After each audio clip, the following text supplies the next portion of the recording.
Magandang araw sa ating lahat, mga kapatid, no, sa Living Way Apostolics. Again, welcome.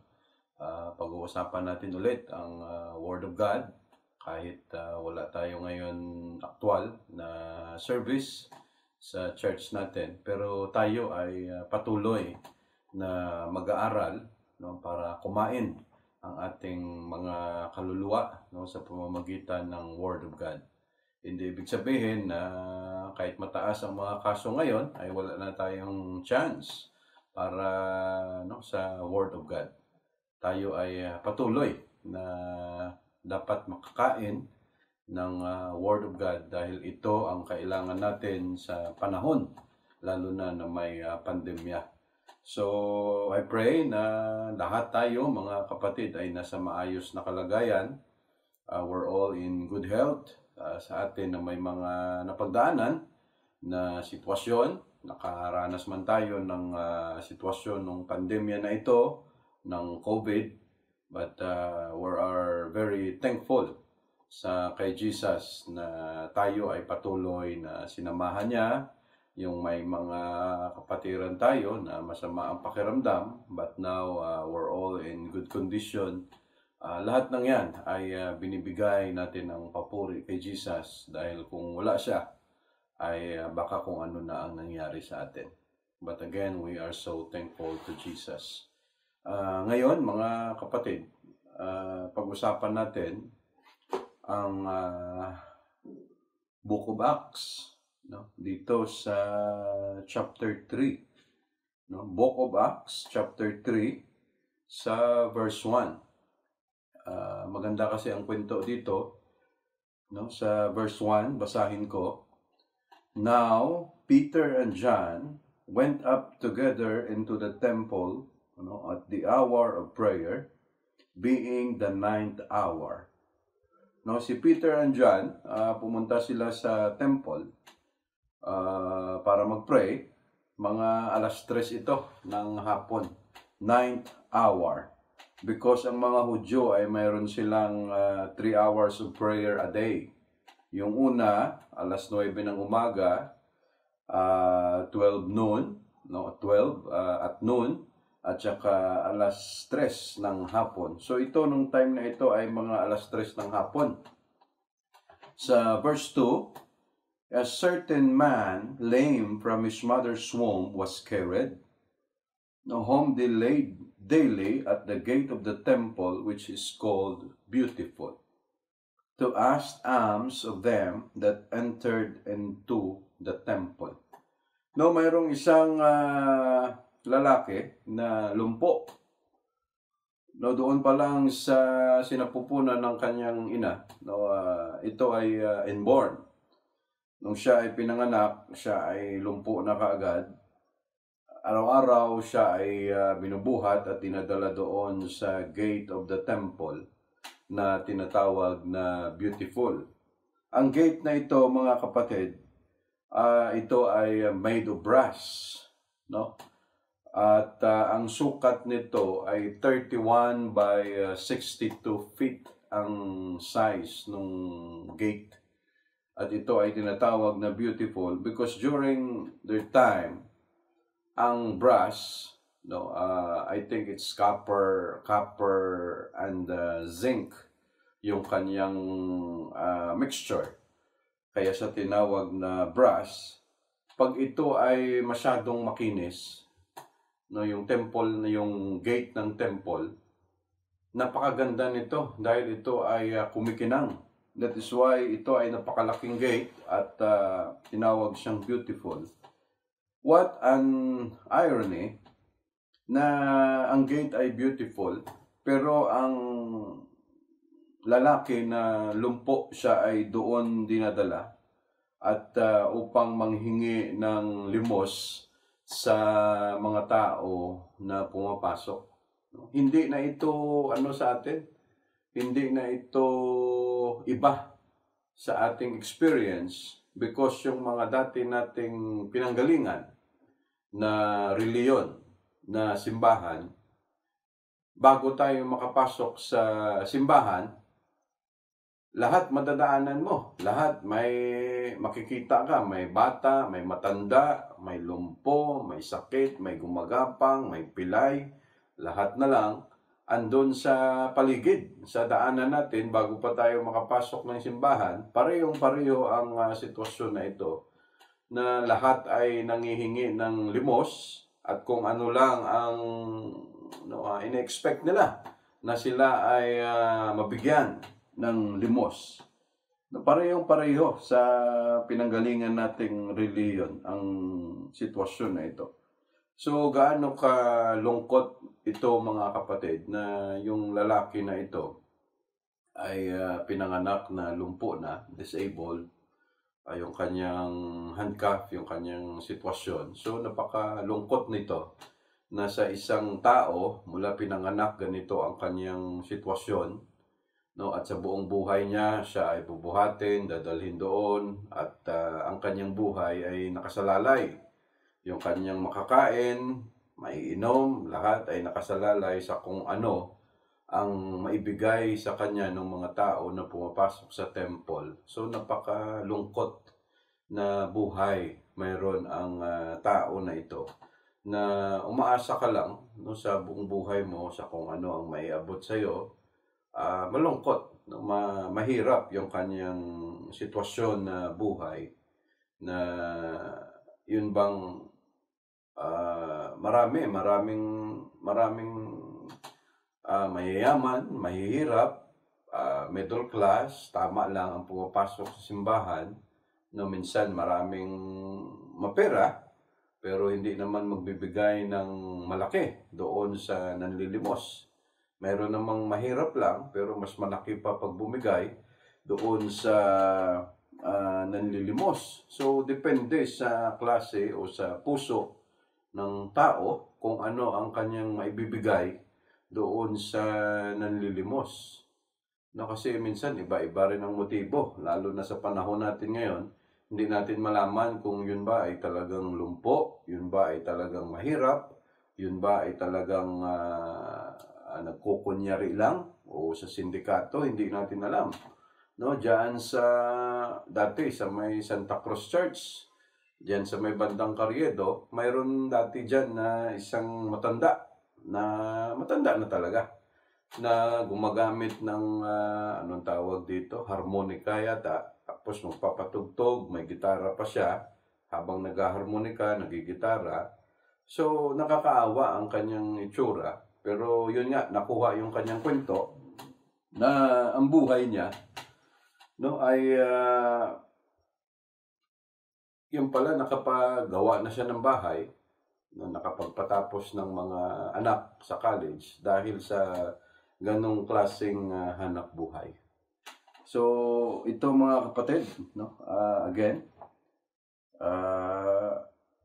ang title ng preaching natin ay walang iba kung hindi The Greatest Asset of All Time. The greatest asset of all time. Before we go to our for further mapag-usapan ang Word of God, let us pray for a while. Lord, again, we are so thankful for giving us this opportunity. Thank you for the healing sa mga kapatiran, sa aming lahat na patuloy na nagpapagaling. Lord, marami pong salamat na sa iyong pangalan, in your name, Lord Jesus, no, ay maraming nangyayari in your name, nasasagot ang mga prayers namin, because that is the only name given among men whereby we must be saved. No, and the only name came from heaven. Lord, bless your word. We are so thankful for this opportunity, for the breath of life, for the healing that you've given us, and for everything, Lord, in our lives. We are truly grateful and thankful, and we appreciate it so much, Lord. We love you in Jesus' name. Amen. So again, mga kapatid, the title of our preaching is The Greatest Asset of All Time. No? Ibig sabihin ng asset, no? The entire property of a person, no? Asset. The entire property of a person, capital, fortune, riches, substance, wealth, or worth, yung halaga, yung pag-aari, yung yaman na mayroon ang isang tao. Pero kung ang tao mayroong asset, mayroong yaman, ay sigurado mayroon ding liability o pananagutan. No, at ano yun, mga kapatid? No, sa buhay natin na ito, our greatest and our biggest liability in life is our sin. Ang ating kasalanan. At ang kasalanan na ito, mga kapatid, kahit anuman ang fortune na mayroon tayo sa buhay natin, yaman, property, lupa, kotse, bahay, lahat ng yan na mayroon tayo, hindi ito lahat sapat upang mabayaran ang liability natin, which is sin. Wala, kahit anong gawin natin, hindi natin kayang bayaran ito. Because the Word of God said, what shall profit a man if he gain the whole world but loses his own soul? What shall he give in exchange for his soul? So wala, mga kapatid, walang makakatubos ng kasalanan natin, whatever property, kahit anong mayroon tayo sa buhay, yaman, lahat, pag-aari, kotse, korporasyon, negosyo, lahat ng ito hindi sasapat sa isang kaluluwa lang na tao na makasalanan. It's only, we are so thankful to God that He has redeemed us from our sin. Nagpapako siya sa cross, Jesus Christ, at dahil doon, He redeemed us from our sin. Siya lang ang may kakayanan upang mabayaran yung liability na ito ng buhay natin na hindi natin kayang bayaran, pero si Jesus ang gumawa ng paraan. At wala tayong binayad, mga kapatid, kundi si Jesus ang gumawa niyan. That is why we are so thankful with deep appreciation from our Jesus. Lagi tayo nagpapasalamat sa Kanya na, Lord, thank you. Na yung liability na ito ng buhay namin, ikaw ang nagtubos at wala nang iba pa. And we are so thankful for that, Jesus. So again, mga kapatid, balik tayo dito kanina sa binasa natin. Yung lalaki na lumpo, yun ang takbo ng kanyang buhay, manghihingi palagi para makakain. Pagdating ng hapon, iipunin kung magkano na yung kanyang kinita. After that, hindi natin alam kung mayroon pa siyang ibang pinapakain sa buhay niya na gano'n nakahirap. But after that, kinabukasan, paulit-ulit, gano'n ang buhay, manghihingi na naman ulit, nakasalalay sa kung sino ang magbibigay sa kanya. So lahat sila na nandyan, sigurado, kilalang-kilala na yan dyan ng mga tao na pumupunta sa temple to pray. Dahil everyday, makikita mo yan sila dyan, sila palagi ang nandyan, nanghihingi, bata, matanda, paulit-ulit, ganon ang takbo ng kanilang buhay. So, sa buong buhay niya, yun na, doon na siya umiikot. Yung buhay na walang pag-asa, buhay na walang patutunguhan, buhay na, yun yung term natin, mga kapatid, na bakit ka pa nabuhay kung yun lang ang nangyari sa buhay mo. Ang hirap nun. Mabuti na lang sa buhay natin, bata man tayo, matanda, nag-aaral, lahat tayo, buti na lang, mga kapatid, na ang buhay natin ay hindi umikot, paikot-ikot lang. Pasalamat tayo kay Jesus na sa ikot ng buhay natin, bigla siyang humarang at nag-take over sa buhay natin sa pamamagitan ng Word of God. And He has given us the Holy Ghost. Na iba ang buhay natin, hindi na paikot-ikot. Mayroon ng patutunguhan, mayroon ng goal, mayroon ng mission, mayroon ng future ang buhay natin, hindi kagaya dati. So, ano ang nangyari dito, mga kapatid? Who sa verse 3, seeing Peter and John about to go into the temple, asked an alms. No, nung nakita niya si Peter and John na papasok na sa temple, nanghingi siya ng limos. Sa verse 4, and Peter, fastening his eyes upon him with John, said, "Look on us." Si Pedro ay tiningnan siya ng maayos, nakatutok yung mata ni Pedro doon sa layman na manlilimos, nakasama si John. No? At sabi ni Pedro, tingnan mo kami. No? Tingnan mo kami. No? Mag-focus ka sa amin. No? Dito ka tumingin. No? Ano ang pangangailangan mo? No? Ano ang sitwasyon mo sa buhay? No? Kailangan dito ka. No? Tingnan mo kami. No? Kasi sa status, mga kapatid, ng isang manlilimos, they were outcast of the society. Mga hindi pinapansin ng karamihan, binabaliwala ng karamihan, hindi binibigyan ng halaga. No, dahil yun ang buhay nila. No, halos wala silang dignidad. No, dahil sa klase ng buhay na mayroon sila. So napakababa, hindi mo papansinin, no, pinandidirihan, mabaho, o ano paman. So, ganon kasaklap ang buhay ng isang manlilimos na ito. Right now, mga kapatid, hanggang ngayon marami pa yan dyan sa paligid natin. Mayroong manlilimos na andyan. Pag sa traffic, maraming nanlilimos, mga bata, matatanda, iba-iba ang edad, babae, lalaki, may dalang bata, lahat. Marami dyan, kahit hanggang sa time natin. No, sa mga simbahan, malalaki, andyan sa labas, marami din. Sa eskwelahan, marami din yan. No, kahit minsan sa loob ng mall, mayroong manghihingi bigla. So, napakaraming klase. No, ibig sabihin, mga kapatid, sa mundo natin na ginagalawan, napakaraming buhay, napakaraming kaluluwa, no, are agonizing.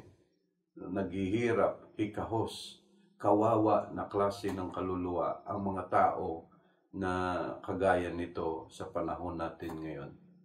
And it's only the intervention of God, no, na maayos ang kanilang buhay at pag sila mismo ay lumapit sa Diyos. Right now, mga kapatid, no, kahapon, ang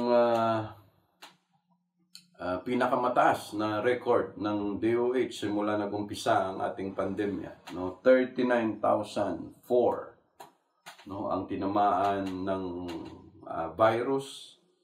Mayroon pang walong anong tawag doon? Walong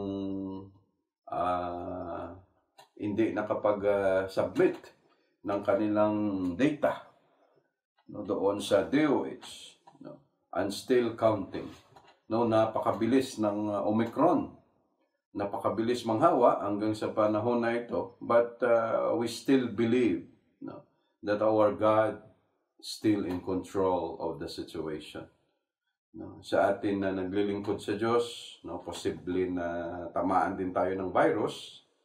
Pero hindi ibig sabihin yan, mga kapatid, na pag tinamaan tayo, ay magtampo na tayo sa Diyos. No, pag tinamaan tayo ay mawawalan na tayo ng gana sa Diyos na maglingkod sa Kanya dahil ang isip natin, bakit ako pinabayaan, hinayaan ng Diyos na tamaan ako? No, hindi ganon ang thinking natin dapat, mga kapatid. No, because all things work together for good to them that love God and to them who are called according to His purpose. No, patuloy tayo, mga kapatid, ay nakumapit. Patuloy tayo na maglingkod sa Diyos, magtiwala sa Kanya, no, dahil sobra-sobra. No? Ano lang ang kailangan natin gawin? Lumapit sa Diyos, kumapit sa Diyos, magtiwala sa Kanya, At lahat ng yun, mga kapatid, ay libre. Walang bayad. No, at sa paglapit natin sa Kanya, ang daming balik na binibigay sa atin ni Jesus. Sa ngayon na kalat ang virus sa paligid natin, no? Halos walang libre sa panahon ngayon. Hospital, walang libre. No, ultimo teleconsult, no? Bayad muna, GCash ka muna bago ka konsultahin. No? At magkano ang pinakamababa? 800 yata. O ganon ang panahon natin ngayon. But we are, again, thank you Lord for giving us a doctor, no, in our church, na siyang nag-aasikaso sa atin. Ang prayer lang natin palagi that God will take care of her, alagaan siya ni Jesus, no, dahil wala tayong naibibigay, no, monetary and return, but our prayers will do so much, no, na wag lang pabayaan ang ating nag-iisang doktor at yung kanyang mga kasamahan, nurses, mga doctors na patuloy na sila ay hawakan lang ni Jesus sa kanilang sitwasyon. So again, thank you Lord, no, for giving us a doctor in the church. No, sa panahon natin ngayon, no, walang sinumang mayaman, mahirap, no, powerful na tao ang pwedeng magmalaki, no, na dahil siya ay mayaman, maraming property, kotse, bahay, company, korporasyon, lahat, hindi niya pwedeng sabihin na hindi na siya tatamaan ng virus. Kung yan ay totoo, saan na sila ngayon? Lahat nagtatago. Lahat naghahanap ng kanilang lungga para hindi tamaan ng virus. And it is very clear to us, human being, na kahit anong mayroon tayo sa buhay, hindi yan sasapat, no, na para tayo, no, ay magmalaki, no, na kahit sino man sa atin magsasabi, no, na mayroon akong ganito, no, hindi na ako tamaan ng virus o ano pa mano. Lahat ng yan, mga kapatid, whatever we have is not enough, no, to bring us into everlasting life. Kahit anong mayroon tayo dito, hindi yan magdadala sa atin, no, sa buhay na walang hanggan. Kung nabalitaan ninyo, o kung naalala ninyo, nabasa, narinig, mga nakaraang araw, mayroon daw sa US, no, successful ang heart transplant. Transplant ng heart ng baboy, no, papunta sa tao. At sabi nila, ito ay effective at successful ang kanilang ginawa, no, na pag-heart transplant. Mayroon pa nga nakaraan parang kidney naman, pero sa baboy din, at successful din daw. Given na ito, mga kapatid, ay successful, no, na transplant, nagawa nila. No, sila ay nagbubunyi dahil successful yung pag-transplant na ito. But my question is, sino ang nagbigay ng wisdom na yan, mga kapatid? Sabi ng Biblia, in the last days, no, knowledge shall increase. At ang Diyos ang nagbigay niyan, mga kapatid, no, ng talino na yan sa tao, no, in the last days. So ngayon, this is the last days. No?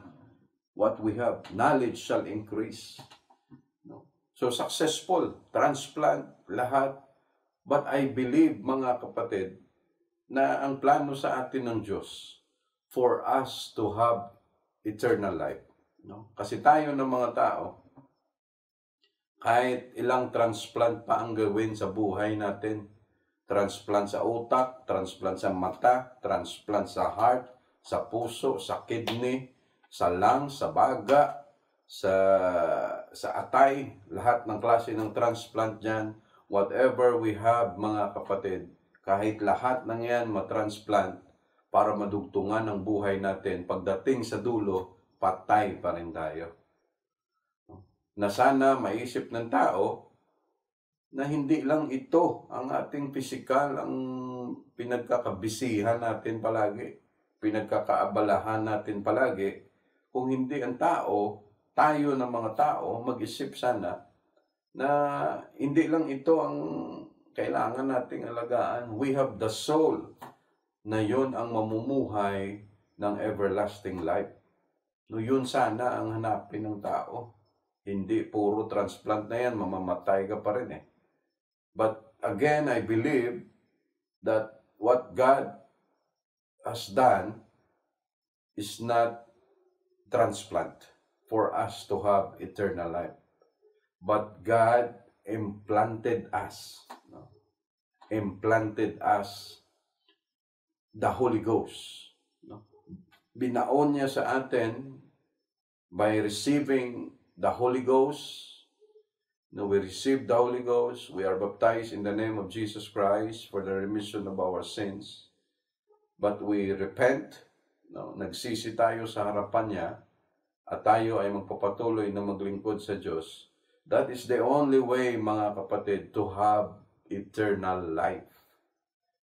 Yung implant na ginawa niya sa atin, pinasok ni Jesus sa atin ang Holy Ghost na ito upang tayo ay mamuhay hanggang sa pagdating sa dulo, mamuhay ng maayos into everlasting life. So pagdating sa Lunes, no bakuna, no ride. Sa lahat ng public transport, no vaccine, no ride. Kasama na rin dyan ang hindi makakapasok sa grocery stores, sa SM, sa mga malls, sa offices. Unti-unti nang natutupad ang Revelation chapter 13, mga kapatid. Basahin ko lang. Revelation chapter 13 verse 16, ano ang sabi dito? And he causeth all, both small and great, rich and poor, mayaman at mahirap, free and bond. Ikaw ay free or ikaw ay nakakulong, anong nangyayari ngayon? Kahit mga preso ay kasama sa binabakunahan. Free and bond to receive a mark in the right hand.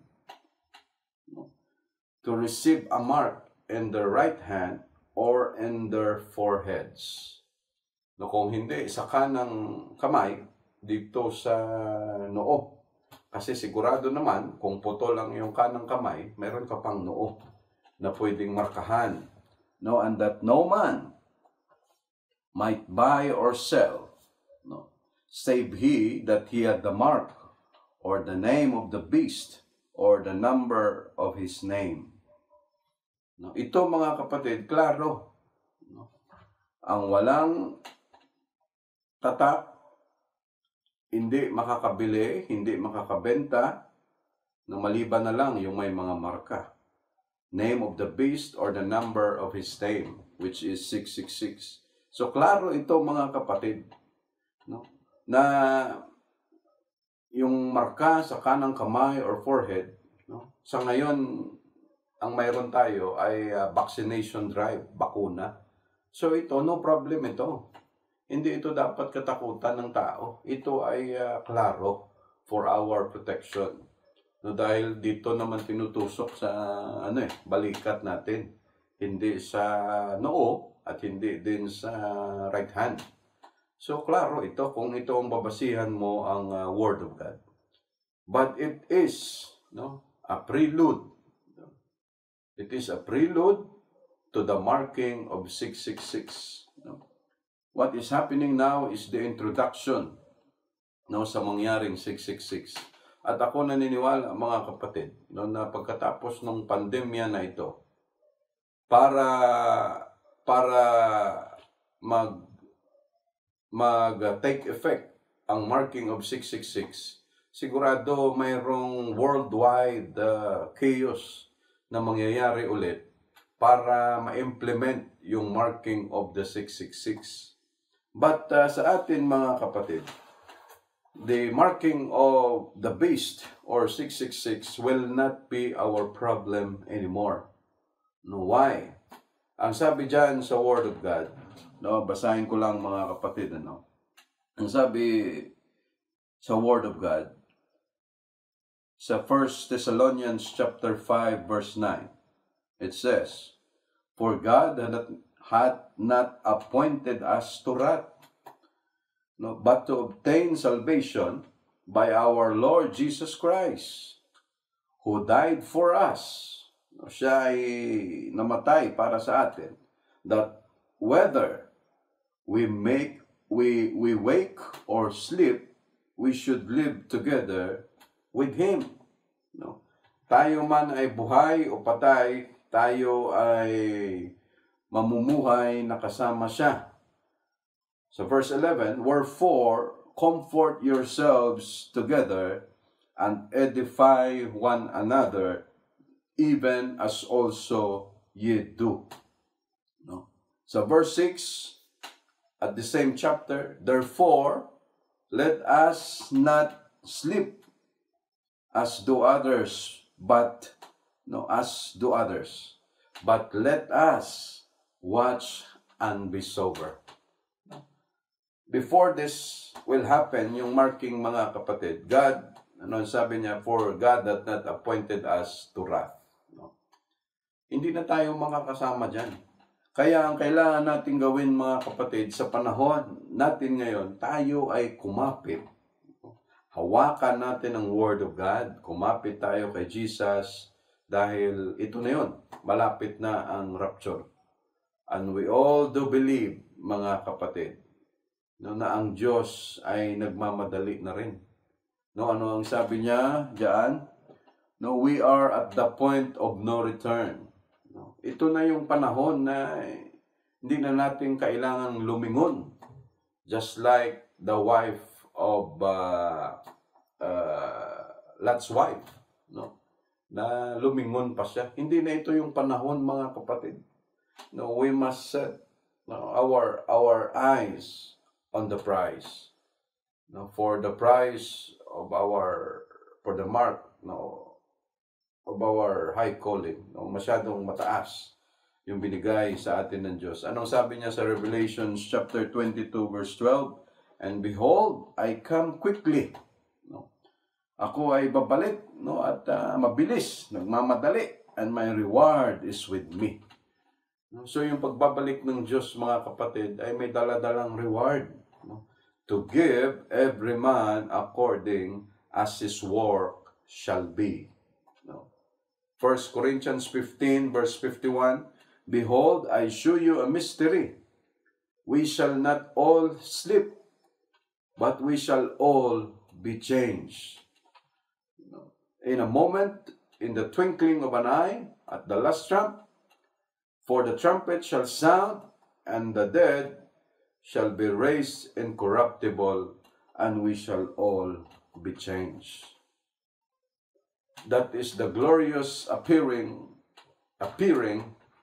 na yung pag nagpakita, nagpahayag na si Jesus, yun ang inaantay natin, mga kapatid. No? At yun ang nagbibigay ng hope sa buhay natin, kaya tayo nagpapatuloy sa paglilingkod sa Diyos. No? Thank you, Jesus. Praise the Lord. So again, mga kapatid, no, sa verse 5, sa chapter 3, no, yung Acts, yung binasa natin kanina, "And he gave heed unto them," no, expecting to receive something of them. No. So, nung sinabihan siya ni Pedro na, "Tingnan mo kami, no, tingin ka sa mata namin, no, mag-focus ka." No, and he gave heed unto them, so tiningnan niya, expecting to receive, no, something of them. So, gano'n naman talaga, mga kapatid. Ini-expect ng layman na mabigyan siya, siguro malaki-laki. Kasi bakit ito, no? Kasi bakit ito gusto ko pa silang bigyan ng panahon. Bakit kinausap pa ako? Hindi na lang maghagis ng barya dyan. Bakit kailangan may patingin-tingin pa? No, so siguro malaki ang ibibigay nila sa akin. No, yun ang isip ng manlilimos. Sabi niya, baka maka-jackpot ako rito. Ayos to. No? Solve ang buong araw ko. But verse 6, then Peter said, no, ito mga kapatid. Then Peter said, silver and gold have I none. No. Pilak at ginto, wala ako niyan. Wala kami ni Jan yan. Wala kaming asset. Wala kaming treasure. Wala kaming wealth. Wala kaming fortune na pwedeng ibigay sa iyo. Kung ang iniisip mo, mayroon kaming malaking pera, limpak-limpak, na ibibigay para ma-solve ang pagkain mo sa araw na ito, wala kami niyan. No. Silver, wala kami niyan. Gold, wala kami niyan. Yan ang pinagmamalaki ng tao sa buhay na ito. Ang isang bansa, saan nakasalalay ang kanilang economy, yung yaman ng isang bansa, nakabase sa gold reserve. No. Yung yaman ng isang bansa, kung ilan ang reserve ng gold nila, kayamanan, mga tao, pag may gold, may silver, lahat, no, feeling mayaman, no, parang sino, dahil yon ang asset nila. No, sa Middle East, sobrang yaman. Papagawa ng kotse, yung sasakyan, gold coated, silver coated, dahil walang nang magawa sa kanilang mga yaman. At yon ang asset nila. Yan ang kanilang pinagmamalaki. Pero dito, ang sabi ni Peter and John, sabi niya, wala kami niyan. Silver, wala kami niyan. Gold, wala kami niyan. But such as I have, give I thee. Ang sabi ni Pedro, kung ano ang mayroon ako, yun ang ibibigay ko sa iyo. Silver, gold, wala kaming asset niyan. Ni John, apostles, wala kami niyan. Pero ang asset lang na mayroon ako, yung fortune, yung wealth na mayroon ako, yon ang ibibigay ko sa iyo. Hindi ba tayo, ito mga kapatid, wealth, gold, silver, maraming kayamanan sa bangko, wala tayo niyan mga kapatid. Pero kung ano ang mayroon si Pedro, ay nakarating sa atin. Ito ang pinamahagi niya sa atin na mayroon tayo sa ngayon. No? Kung ano ang mayroon si Pedro noon, ito ang mayroon tayo ngayon mga kapatid. This is the greatest asset of all time and it will be forever.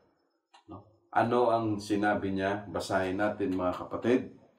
No? But such as I have, give I thee. No, kung ano ang meron ako, yan ang ibibigay ko sa iyo. Ano ang sabi niya? In the name of Jesus Christ of Nazareth, rise up and walk. Sabi niya, sa pangalan ni Jesus Christ ng taga Nazareth, no, bumangon ka at maglakad. Yan lang ang asset ni Pedro at saka ni John. Wala kaming silver, gold. Ang mayroon kami dito, walang iba kung hindi yung pangalan ni Jesus Christ. Thank you, Jesus. Kung ano ang mayroon si Pedro at saka si John, yun din ang mayroon tayo ngayon, mga kapatid. In the name of Jesus Christ. Wala man tayo kahit anong asset sa buhay natin. But we have the name of Jesus Christ. That whatever we asked in His name, ano ang sabi niya, mga kapatid? No? Sa John chapter 16, verse 23. And in that day, ye shall ask me nothing. Sa araw na yan, wala kayong hihingin sa akin. Verily, verily. No? Sa katunayan, sa totoo, no? Katotohanan, I say unto you, whatsoever you shall ask the Father in my name, He will give it you. Whatever you shall ask sa pangalan ko, in Jesus' name, ay ibibigay sa inyo. This is the the greatest asset ang tao na pwedeng magkaroon ng tao nito, mga kapatid. And we are so thankful to Jesus with all our heart. Wala man tayong yaman dito sa mundo, but we have His name, that wonderful name, and His name is Jesus. Whatever you shall ask in my name, I will do it. Wala man tayo niyan, mga kapatid. But if we need healing, a simple prayer, a simple whisper in the name of Jesus, andyan agad ang sagot. Naghahanap tayo ng ospital, andyan agad ang sagot. Although may mga kahirapan sa sitwasyon dahil antindi ng sitwasyon ng mga ospital natin sa ngayon. No. But we have faith. There's always one for a child of a king. At hindi tayo pinabayaan ni Jesus. No. We pray in His name. No. We need healing. We need guidance. We need protection.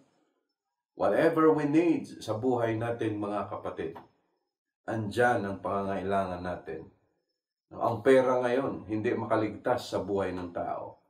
Ang gold, ang silver, their yaman, yung yaman nila, hindi makaligtas sa kanila. No, dito pa lang sa virus na ito. But we have the name of Jesus. This is our asset, our greatest asset that will bring us into everlasting someday. And this is the only name, and this is the only asset na nanggaling sa langit, na pinadala dito sa lupa para sa atin ng mga tao. No? Upang hawakan ang pangalan na ito. Because ito rin ang pangalan na magdadala sa atin sa langit someday. And we are always, with all our heart, with all malalim na pagpapahalaga, we are so thankful to Jesus. Na binakilala niya sa atin ang pangalan na ito. Kung wala ang pangalan na ito, mga kapatid, wala na. Sira na ang buhay natin. No? Giba na tayo. Wala tayong hope, wala tayong future. But we are so thankful we have this name. In the name of Jesus. No? So sabi niya, Jesus of Christ of Nazareth, rise up and walk. And He took him by the right hand, and He lifted him up. No? Inawakan niya sa kanang kamay at pinatayo. And immediately his feet and ankle bones received strength. No? Kaagad-agad. Ang problema niya sa matagal na panahon, kaagad-agad nung dumating si John and Peter, because of the name of Jesus, immediately, yung kanyang mga buto, no, yung ankle bones ay nagkaroon ng lakas at siya ay nakatayo. Walang makakagawa na hospital yan that immediately, kaagad-agad, without operation, without surgery, no? Hindi na kailangan basagin ang buto, hindi na kailangan hiwain ang laman, kahit ano pa man, hindi yan kayang gawin ng ospital. But in the name of Jesus Christ, it made possible. Meaning, mga kapatid, sa pangalan ni Jesus, ano ang sabi niya? All things are made possible. No, and in His name, everything is possible. And we are holding on to that name. Verse 8, and he leaping up stood and walked and entered with them into the temple, walking and leaping and praising God. The right thing to do of a person na pinagaling ng Diyos, yun ang kailangan gawin. Leaping, praising, walking, tama lang yung kanyang ginawa. Kasama na niya si John, no, si Peter, na pumasok pa sa temple, na dati ikaw ay manlilimos lang. Ang buhay natin dati, walang kwenta. But when we have found the name of Jesus Christ, He has given us opportunity, no, to enter into that temple. No, and again, He has considered us that our body is the temple of the living God. And Jesus right now is residing in our heart, in our body. Verse 9, and all the people saw Him walking and praising God, and they knew that it was He which sat for alms at the beautiful gate of the temple, they were filled with wonder and amazement at that which had happened unto him. As the layman which was healed held Peter and John, all the people ran together unto them in the porch that is called Solomon's, greatly wondering. No? So, nagkatotoo mga kapatid na yung the gate of the temple which is called Beautiful dahil sa nangyari sa pangalan ni Jesus Christ, yung isang tao na pangit ang buhay, no, sira ang buhay, lumpo, hikahos, it made beautiful because of the name of Jesus. At hanggang ngayon mga kapatid, wala tayong ibang asset but only the name of Jesus Christ. At ito ang asset na ito mga kapatid, ang wag na nating bitawan, wag na nating sayangin, because this asset is the only asset, the greater and the greatest of all time. So thank you, Jesus, for the Word of God. God bless us all in Jesus' name.